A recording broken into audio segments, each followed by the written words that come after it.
Lord, Saints of VIP, thank you so much for joining me for another morning devotion.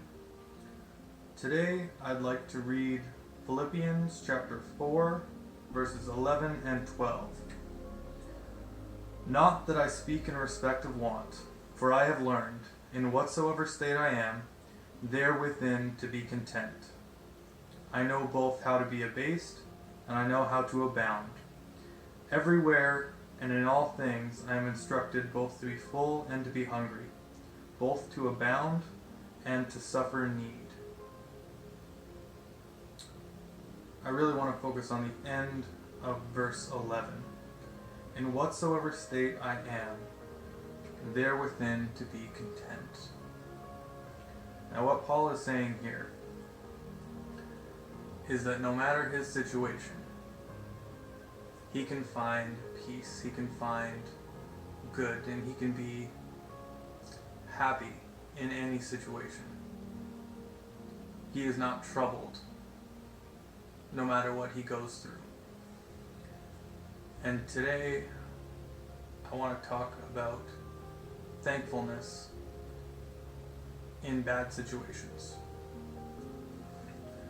I want to use our current situation as an example. We're under lockdown, we can't go to church, and we can't see each other. And this is a terrible, terrible situation. I would so much rather be in church than at home.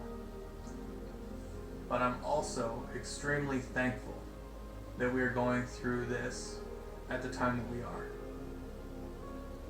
If this happened, if we had been locked down, say 20 years ago, it would be extremely hard, if not impossible, for us to have our church live streamed up to us. It would have been very hard to do these morning devotions or to do table talks. We would have been stuck listening to pre-recorded sermons, which would have been good, but in our current situation, we can have direct live access to our man of God who's speaking directly to our situations. If it had been even longer ago, we wouldn't have even had the pre-recorded messages. So even though this right now, this lockdown, this coronavirus is not ideal, there are still things in it to be thankful for. And the same can be said throughout most of our lives.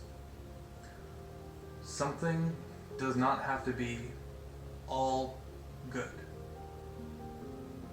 Something can be bad and still have things in it to be thankful for. And God appreciates that thankfulness so much. If we go to Luke chapter 17 and we look at the 10 lepers, verse 15 says, "And one of them, when he saw that he was healed, turned back and with a loud voice glorified God, and fell down on his face at his feet, giving him thanks. And he was a Samaritan. And Jesus answering said, Were there not 10 cleansed? But where are the 9? They are not found that returned to give glory to God, save this stranger. And he said unto him, Arise, go thy way. Thy faith hath made thee whole." And I heard it preached, it might have even been by pastor, that in the beginning, the 10 lepers were cleansed. They had their leprosy removed and they would be able to enter back into society. But leprosy takes a very steep toll on the body.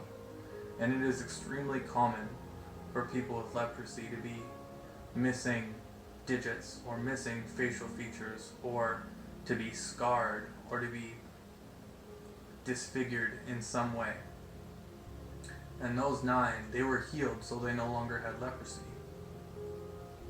But all of those scars, anything missing, would have remained missing. Those scars would have still been there. But this one that turned and gave thanks, Jesus said, "Go thy way, thy faith had made thee whole." And it doesn't exactly spell it out for us, but it indicates that that 10th leper may not have only been cleansed, but he would have been healed and restored back to his original state. And God appreciates thankfulness so much that he is willing to go above and beyond, that he is willing to do more in a situation when you express your gratitude. When God does something for you and you turn around and say thanks, God is willing to pile more on top of that. So today, even right after this video, I want you to take some time and consider the things around you that you can be thankful for. And during your prayer time today, I want you to give thanks to God for everything good that he has provided, even in this bad situation. Thank you for joining me today, and I pray that you are all blessed and that you all stay strong in God through this time of separation. God bless you.